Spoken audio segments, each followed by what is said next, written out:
Mae seismeg 3D yn dechneg a ddefnyddir i geisio dod o hyd i adnoddau o dan wely'r môr.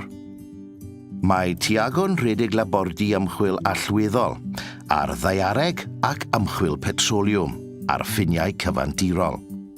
Hoffai ddatblygu ffyrdd o chwilio am olew a nwy mewn modd carbon neutral.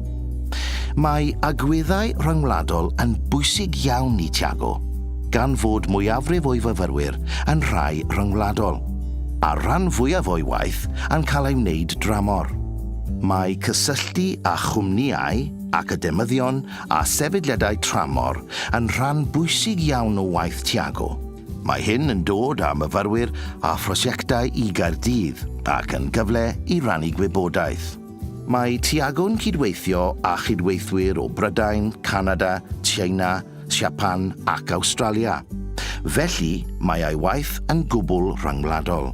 Un o'r pethau sy'n ei synnu fwyaf am Gaerdydd yw'r berthynas agos rhwng y staff addysgu a myfyrwyr. Maen nhw'n tyfu gyda'i gilydd drwy gyrsiau BSc ac mae llawer o fyfyrwyr yn aros i astudio MSc neu PhD. Mae Tiago o'r farn fod Caerdydd yn ddinas ddymunol a gwyrdd iawn.